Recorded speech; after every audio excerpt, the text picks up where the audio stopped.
Morning all of you. आज हम आर्थिक प्रणालियों के बात करेंगे कि आर्थिक प्रणालियां कौन कौन हैं। पहली आर्थिक प्रणाली जिसे पूंजीवादी अर्थव्यवस्था कहते हैं, हम बात करेंगे पूंजीवादी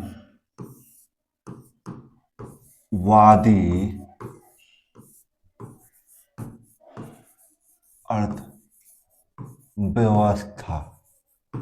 पूंजीवादी अर्थव्यवस्था क्या होती है? पूंजीवादी अर्थव्यवस्था में सरकार का हस्तक्षेप नगण्य होता है, वहीं बाजार द्वारा अर्थव्यवस्था निर्धारित होती है। मतलब आर्थिक क्रियाकलापों का निर्धारण बाजार के द्वारा किया जाता है। आर्थिक क्रियाकलापों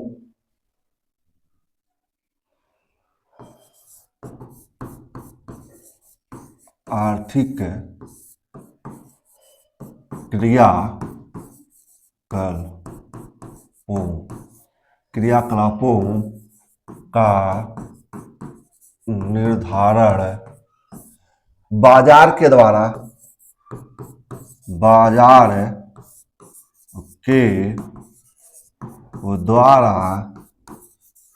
किया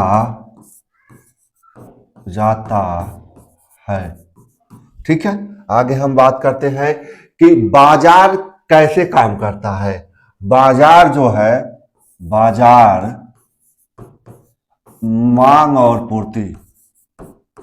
मांग एवं पूर्ति के द्वारा निर्धारित करता है मूल्य। और मांग और पूर्ति का सिद्धांत क्या है? बाजार में मांग के बारे में, बाजार का निर्धारण मांग के द्वारा होता है। तो मांग जो है वो YX, ये SS है और ये DD है। ठीक है, और कीमत का निर्धारण यहाँ जहां दोनों कट के संतुलन में होते हैं वहां कीमत का निर्धारण होता है। मान लीजिए 10 रुपया कीमत और यहाँ मात्रा मान लीजिए X वस्तु की मात्रा है, तो यहाँ 50 इकाई की मांग करते हैं। यदि हम कीमत बढ़ा देते हैं, 15 रुपया कर दे रहे हैं, तो ये जो है ये अतिरेक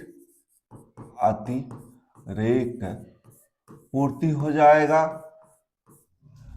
यदि हम कीमत को कम कर देते हैं, 7 रुपया कर देते हैं, तो यहाँ क्या हो जा रहा है? अतिरेक मांग हो जा रहा है। तो क्या होगा कि पुनः कीमत ऊपर बढ़ेगी और उधर से नीचे आएगी, अंततः संतुलन यहाँ हो जाएगा, घूमते हुए ऐसे ऐसे ऐसे ऐसे यहाँ आ जाएगा, ऐसे ऐसे। ठीक है, ये बाजार के द्वारा होता है वहां। तो सरकार हस्तक्षेप नगण्य होता है, सरकार हस्तक्षेप नहीं करती है। सरकार हस्तक्षेप करेगी तो अर्थव्यवस्था ठीक से काम नहीं करेगा, क्योंकि वहां माना जाता है सरकार का हस्तक्षेप न के बराबर हो, वो पूंजीवादी अर्थव्यवस्था होती है। इसके लाभ, पूंजीवादी अर्थव्यवस्था के लाभ पूंजीवादी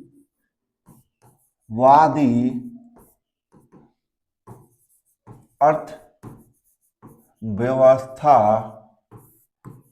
के लाभ। तो लाभ की बात करें, यहां पहला होता है कि उपभोक्ता के लिए विकल्प होते हैं। दूसरा होता है कि स्वतंत्रता होती है सबके पास, क्या करें क्या न करें इसके लिए सब लोग स्वतंत्र होते हैं। तीसरी बात स्वप्रेरणा, इसमें व्यक्ति बहुत स्वप्रेरणा होती है। चौथा आविष्कार एवं नवाचार को बढ़ावा। यहाँ क्या होता है तो उपभोक्ता का पास विकल्प होता है, क्योंकि मार्केट में आप जाते हैं देखते होंगे पूंजीवादी रहता है तो बहुत सारे प्रोडक्ट होते हैं। मान लीजिए पंखा खरीदने गए, बजाज ऊषा क्रॉम्पटन, बहुत सारी कंपनियों को मिल जाए, तो आपके पास क्या होगा, विकल्प होगा। वहीं स्वतंत्रता होती है कि आप उत्पादन करें कि न करें, आप क्या करें क्या न करें, पूर्णतः स्वतंत्र होते हैं। आपको कोई रोकने टोकने वाला नहीं होता है, जो इच्छा वो करिए। स्वप्रेरणा, जब आपको लाभ या अपने संपत्ति अर्जित करते हैं तो आपको एक प्रेरणा रहती है कि अधिक से अधिक काम करें। काम को जितने करेंगे, जितने अधिक करेंगे, उतने आय अर्जित करेंगे, उतनी सुविधाएं लेंगे, तो आपको एक प्रेरणा मिलती है।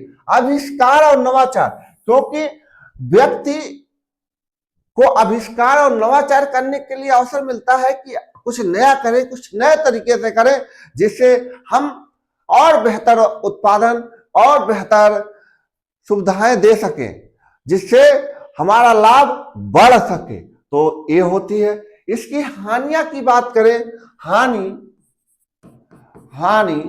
तो एक मुख्य सबसे बड़ी हानि है आर्थिक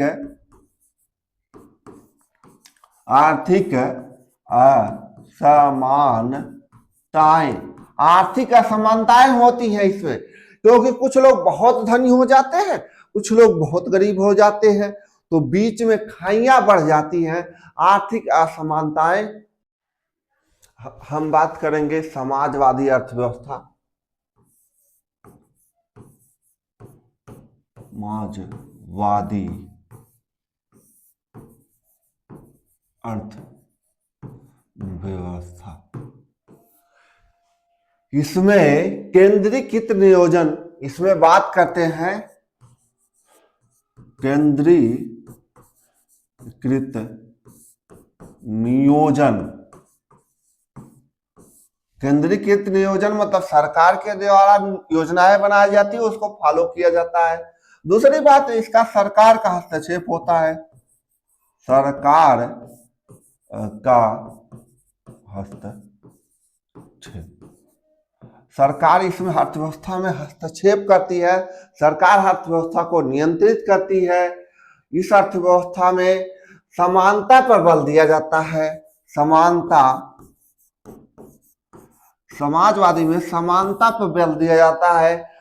सामाजिक असमानताएं कम होती हैं, लोगों में समानताएं अधिक होती है, संपत्ति को समान वितरण कर दिया जाता है, सब लोग को लगभग समान वेतन दिया जाता है, सबकी स्थिति समान करने की कोशिश की जाती है, समानता पर अधिक बल दिया जाता है। तो इसकी केंद्रीकृत नियोजन होता है, सरकार के हस्तक्षेप होते हैं, समानता की बात की जाती है। अब इसकी डीमेरिट क्या होगी, इसकी डीमेरिट हानियां जो है कई हैं। पहला जो हानियां है, उपभोक्ता के लिए विकल्प नहीं होंगे, उपभोक्ता के लिए कम विकल्प। ठीक है।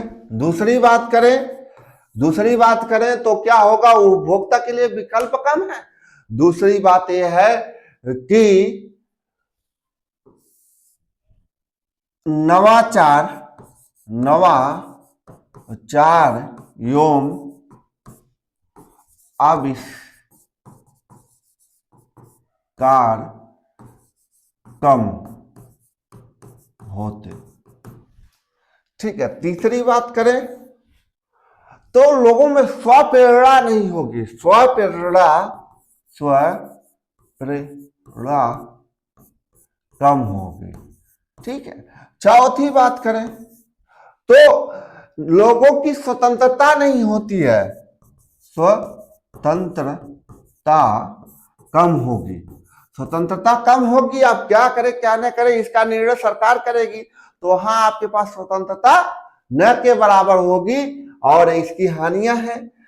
अब इसके अलावा एक अर्थव्यवस्था है जो दोनों का मिला हुआ है, जो जिसे कहते हैं मिश्रित अर्थव्यवस्था। ठीक है। मिश्रित अर्थव्यवस्था,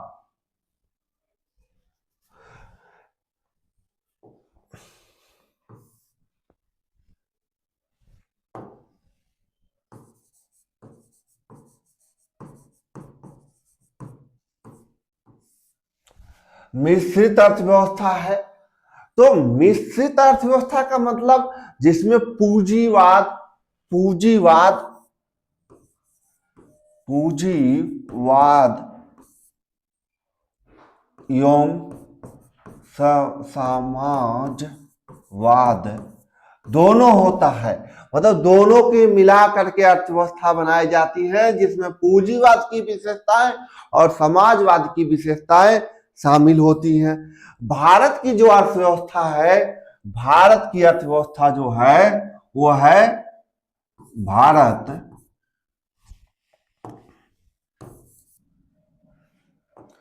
भारत भारत की जो अर्थव्यवस्था है वो पूंजीवाद और समाजवाद से मिला हुआ मिश्रित अर्थव्यवस्था है।